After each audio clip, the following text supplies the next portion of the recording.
करुणा के सागर तथागत बौद्ध बाबा साहब 21वीं सदी के महानायक मानव कांशीराम साहब के चरणों में श्रद्धा सुमन अर्पित करते हुए आज ओबीसी महासभा के अंतर्गत शिक्षा की देवी माता सावित्रीबाई फूले एवं फातिमा शेख एवं रानी अवंतीबाई लोधी की संयुक्त जयंती के मौके पर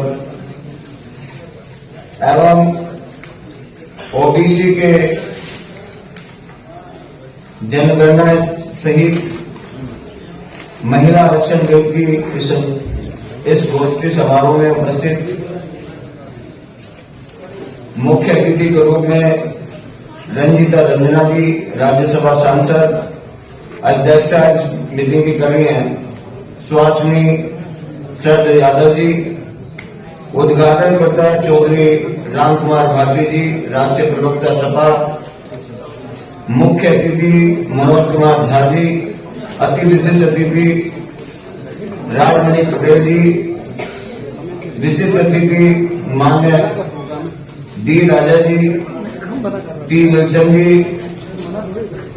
व प्रदेश के अध्यक्ष लक्ष्मण सिंह जी, रजनीश मलिक जी, सुनील सिंह बघेल जोन प्रभारी मध्य प्रदेश बसपा व जिनके नेतृत्व में प्रोग्राम हो रहा है डॉक्टर अस्मिता जी और अन्य व मंच पर उपस्थित दिल्ली प्रदेश के पूर्व मंत्री वर्तमान में हमारे विधायक और यहाँ उपस्थित सभी सम्मान के योग्य सम्मानित साथियों, मातृशक्ति साथियों, सभी विद्वान साथियों ने अपनी बात को इधर से विस्तार से रखा है और जो भी बात आप लोगों को समझाने का प्रयास किया है कि इस देश के अंदर जब तक आप लोग अपनी शासन सत्ता नहीं लाएंगे तब तक आपकी बात इस देश के अंदर बनने वाली नहीं है। हम लोग टुकड़े में बटे रहे। अभी हमारे विधायक की बात कर रहे थे कि 4 वर्ण हैं, 4 वर्णों के ऊपर के 3 वर्ण हैं वो वर्ण है, जो चौथा वर्ण है वो इस देश के अंदर 6,743 जातियों में बांटा हुआ और जब तक हम 6,743 जातियों में बटे रहेंगे और अपना अपना दिमाग लगाते रहेंगे, क्योंकि हम लोग विद्वान जा रहे हैं, चला तो हर घर में वकील मिल जाएगा, हर घर में डॉक्टर मिल जाएगा, मगर जो लड़ाई इस देश के अंदर लड़नी चाहिए उस लड़ाई को हम लोग इकट्ठा होकर लड़ना नहीं चाहते। जब तक हम निजी स्वार्थ के लिए काम करते रहेंगे तब तक हमारा समाज इस देश के अंदर सफर करता रहेगा। मानव कांशीराम साहब ने देश के अंदर नारा लगाया था कि जो बहुजन की बात करेगा वो दिल्ली से राज करेगा, जिसकी जितनी संख्या भारी उसकी इतनी हिस्सेदारी। मगर ये देश के अंदर इस नारे को हमारे समाज के लोगों ने नहीं पकड़ा, आपके विरोधियों ने पकड़ लिया, हमारे विरोधियों ने पकड़ लिया। उन्हें लगा कि यदि कांशीराम साहब ने इस देश के अंदर 6,743 जातियों में से 600 जातियों को जोड़ दिया और 600 जाति जैसे इस देश के अंदर जुड़ी तो इस देश के अंदर भूचाल आ गया, यहां की राजनीति उथल पुथल होने लगी। तो इन्हें लगा कि तो मामला गंभीर हो जाएगा, तो उन्होंने अपना प्लान बनाया कि इस चीज को कैसे रोका जाए। तो उन्होंने आरएसएस के माध्यम से नरेंद्र मोदी को तैयार किया और नरेंद्र मोदी को तैयार कर गुजरात से केशव भाई पटेल जो वहां का स्थापित नेता था उसे हटाया गया और उसकी जगह मोदी को बैठाया गया। और जब मोदी वहां बैठा 5 साल सरकार चलाई, 5 साल के बाद अगली बार जब उसका टर्न 5 साल की सरकार बनी तो उसने अपनी मोड़ घींची जाति को, जो एक अपर कास्ट की जाति है, उसे ओबीसी ने कन्वर्ट कराया और कन्वर्ट करके पूरे देश के अंदर फिर घूमने काम किया कि मैं ओबीसी हूं।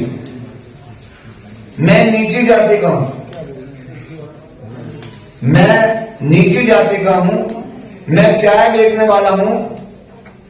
तो हमारे भाइयों ने सोचा कि भाई ये तो हमारी बिरादरी का आदमी आ गया है, हमें इसके पीछे लग जाना चाहिए। और साथियों 2014 में उसकी सरकार बना दी। तो जो 12 साल में उससे मैं कहा था कि एक देश का जो संविधान है मैं सौंप रहा हूं,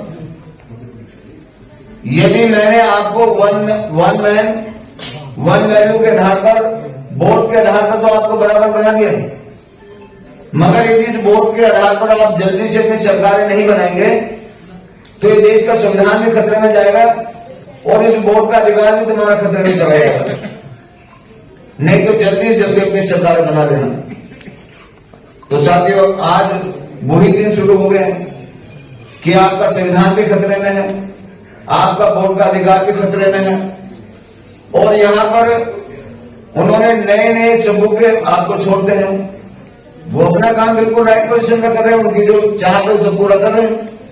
हमारी जो चाहते थे हम उसे पूरा नहीं करेंगे, हमारे समाज के लोग यदि उस लाइन पे आगे नहीं खड़े होंगे, उस काम को नहीं करेंगे तो हमारी बात करने वाले नहीं।